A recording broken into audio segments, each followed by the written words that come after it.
what I've been wearing for years. So after last night's Monday Night Football game, we've got 5 teams. I want to stack up all the 5-win teams, not name the Buccaneers, in the NFC. Seattle, no defense. Green Bay, can't play physical. Arizona, talented but inconsistent. Chicago, no offense. Rams, some stars, good, but don't feel really special. And then there's Tom Brady and Tampa Bay. The NFC's always been deeper than the AFC, and I believe it is. There's fewer crappy teams.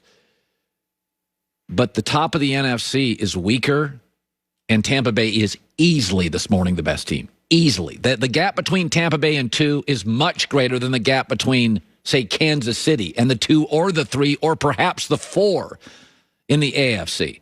For 20 years, all we asked in the AFC was, who is going to beat Tom Brady? That's all we asked for 20 years. The NFC, though, was a carousel of good teams. Seattle, and San Francisco, and Carolina got to a Super Bowl, Philadelphia, and Green Bay. It was very, very good.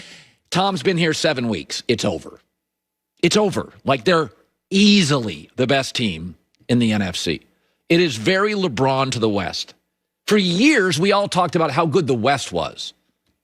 And then LeBron got out here, and you're like, well, Portland's kind of small and doesn't defend in the backcourt. And Dallas is interesting, but way too young. And then there's Houston, and they're small and talented. They're always talented, but dysfunctional. And the Clippers, well, they've always got good players, but where's the leadership? And you wake up and you're like, oh, LeBron just breezed through all of them. The NFC looks so much tougher for years and years until LeBron arrived in the West and Brady arrived in the NFC. I saw this in the SEC. SEC fans, we got Tennessee, and we got Florida, we got Georgia, we got LSU, we got Auburn. And Nick Saban said, oh, that's adorable. Arrived, and all their coaches got fired 4 times.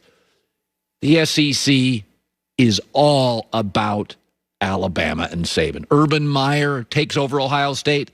Everybody looks small. He didn't lose a game for 2 years. Folks, there's a lot of good out there. There's not a lot of great. There's not a lot of Saban. There's not a lot of Urban. There's not a lot of LeBron. There's not a lot of Brady. He's been in the NFC for 7 weeks. Who's number 2 in the NFC today? Green Bay? Yeah, I watched them play. Over second quarter. You go to the AFC right now. If Kansas City's number 1, and I got my herd hierarchy top of next hour, I got an argument. Tennessee matches up with them. Pittsburgh does. We know Baltimore's feisty. I mean, it's what? Like Trent Dilfer talked about this yesterday. It's the accountability, the passion of Brady and LeBron, and the accountability to demand you are all in. You are completely committed to winning basketball.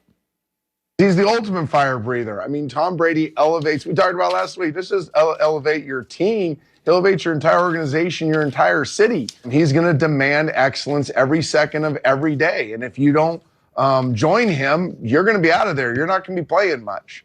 And look what he's done to a Bruce Arians, who has forever been a risky head coach. His teams typically have a lot of penalties, a lot of turnovers, no turnovers, 2 straight weeks. I mean, he's changed the head coach. Nobody changes the culture like Tom Brady. And it really does remind me of LeBron. For years and years, we talked about all the stars in the West. But the minute LeBron gets over and he's healthy and gets AD, you see all the holes. You see all the holes. You look at, same with Saban. We always bragged about the SEC, and then Saban gets there, and you're like, wow, Tennessee and Auburn are really dysfunctional. Oh, God, so is Florida. Georgia's talented, but never quite has the coach Alabama does. And suddenly they all look really good unless you compare them to Great and Saban, and it's like they're not really that competitive. And the West wasn't really that competitive. I don't even know who the second best team in the NFC is now. I think it's Green Bay. I saw him play. It wasn't competitive. I mean, take the Saints game out. No preseason. It was Tom and a bunch of guys he'd never seen before. They played poorly against Chicago. And that was the moment that Tom said, okay, we're going to be a little feistier here and a little more demanding and be a little more accountable. The good times are over. It's time to ratchet it up. And this morning, I don't think anybody's close. Joy Taylor with the news. No. Turn on the news. This is the Herd Line News. Cam Newton is approaching this week as if his starting job is in jeopardy following a bad performance Sunday against the Niners. But he's not just thinking about losing his job. He's thinking about losing respect of the locker room. And the first thing I said, to myself coming home, I said, you keep playing games like that, bro, and it's going to be a permanent change. I don't fear coach's stability or my position stability more so than controlling the locker room. Because knowing, you have your coach's, belief, but my belief is I want to have the whole facility. He was benched in the fourth quarter for Jarrett Stidham. Bill Belichick claims he was just trying to get Stidham some reps, but I don't know that would be really necessary if Cam Newton was playing well. He was 9 of 15, 98 yards, no touchdowns, and 3 interceptions. But this was a terrible game for the Patriots. What's daunting is what's moving forward for them. So they're at the Bills, then they're at the Jets, assuming they can win that game. They have the Ravens, and then they're at Houston, which, even though Houston is not a good team this year, they're competitive in putting up points in every game. If I said take Cam Newton's career, cut it in half, the biggest game in the history of Cam's first half was the Super Bowl. Right.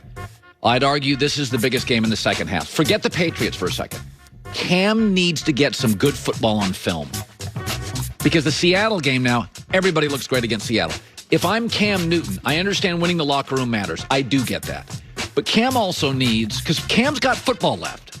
You can make an argument, like he's got 4 good years left. He's healthy. He's big. He's physical. Cam needs to start putting good tape out there. Because if he's not going to be in New England, and it doesn't look like they're a very good football team. I mean, Joey, it's the slowest football team in the league. They're not winning 10 games here. Well, yes. And look, like personally, I was rooting for Cam, and Cam looked good initially, right? So maybe that confused us as to what New England really is. Yeah. But what they are is rebuilding. But they're not. They weren't a good team. So 8 players opted out. Right. On top of that, so what kind of expectations did everyone have for New England? I think we all kind of got caught up in what Cam looked like in the first game. Well, September's fooled us my entire life. Ryan Fitzpatrick has looked like the second best quarterback in the league in September twice. Like, September fools you because the weather's perfect, and all of a sudden you wake up, and this morning it's like Arizona appears to be way better than New England. The Raiders in September. So Right. it's like this is not like anybody's fault. We all get fooled by September. Every year it's like Andy Reid would have 12 Super Bowls if the season stopped October 3rd. And then his teams have not quite, like last year, finally they got better at the end of the year. Yeah. But I think it's one of those things where September, everybody's healthy, but New England is a totally limited roster. I felt like this past week was a really pivotal game, a game that they had to win. So as badly as they played is a sign of what they are, because that was a game they really needed to win. Yeah. And now they're at the Bills, which is another good team who's trying to win the AFC East, like a division game. So he's going to need to play really well in this game. I agree with you. This is a crucial game for Cam Newton, not just for the Patriots, but for Cam's future. So Antonio Brown has experience with Bruce Arians from their time together in Pittsburgh. That Arians thinks Brown will be starting from square one when he joins the Bucs. He said, when I left, they changed the terminology in Pittsburgh for all those years he played, so it'll pretty much be ground zero with him. Other than the route tree, we run routes and things like that. It'll be a big adjustment for him, but we'll get him up to speed. He can officially join the team after Week 8, and the Bucs face the Saints Week 9. He had 4 receptions for 56 yards and a touchdown, the only game he played with Brady last season. Did you see that Chris Godwin broke a finger, so he's out? So he's going to get snaps when he's... The question you and I both have is, when Godwin and Mike Evans are eventually healthy, and we're thinking it's this year, right, the question will become with Scotty Miller, like, where do you get... They're going to be a lot... You're going to have 3 elite premier, well, at least 2 superstar-level wide receivers. I'm not going to assume that Antonio Brown is going to come in and look like he did in that game with the Patriots, because it's been a long time since he's played football. But if Chris Godwin is hurt for a significant amount of time and Antonio Brown comes in and starts to develop that kind of chemistry with Tom Brady, there's not going to be really a whole lot of complaining that's merited, because and Chris Godwin is a great player and has been a good teammate for the Bucs, but if you're not available, you're not there. Listen, I said that. Did I say this to you the other day? Like, I went to Jay Glazer Sunday off the air, and I said, some of this feels like Brady is getting tired of these guys always having a hamstring issue. You can play with a broken finger, by the way. It's the NFL. Everybody does. So it's like, at some point, you bring AB in to say, guys, I've got a new guy. I got a new. I mean, I'm not judging people's injuries. If I Right. had a broken finger, I might be crying for the next 3 weeks. Yeah. But it is what it is. Like, if you're not available, then someone else is going to be there playing. And look, I have no faith that this is going to work. I'm at zero. Yes. I'm simply watching. I am observing, and Yes. that is it. I have no expectations of how this is going to look or work or how it's going to turn out, because based off of the information that I have, which is a lot, it doesn't work out. Well, so I'm just going to watch and observe. I agree with Arians, though. It's going to take some time for him to get going. Finally, the 49ers suffered even more injuries this weekend. Wide receiver Deebo Samuel is dealing with a left hamstring strain and will likely miss the next 2 games. And Sunday's star running back Jeff Wilson Jr. suffered a high ankle sprain and is expected to be placed on injured reserve this week. So more injury issues for the 49ers, who already have a lengthy list of injuries. Oh, Lord. By the way, they play Seattle this week. It's my favorite bet of the week. Seattle over San Francisco. I said last week, Green Bay over Houston was my bet of the NFL season. Seattle over San Francisco. Nobody's as good as they were the previous week. The Niners are not that good, and now they're falling apart. They have so many good, capable players hurt right now. So many injuries. For our radio listeners, it's essentially an NBA roster worth 12 of guys. injuries. It's a lot. And most of them are good players. Yes, and it's a bad time for them to have those injuries because, as you mentioned, they're at the Seahawks, and they have the Packers, and then they're at the Saints, and then they have a bye. So they have a stretch of 3 really tough games coming up before their bye. They're 4th in the NFC West right now at 4-3, Rams 5-2, Cardinals 5-2, and the Seahawks 5-1. So where we might have closed the door on the 49ers too soon as far as how well they can still play and keep it together, the injuries might just be the thing that overwhelms them this year. Yeah.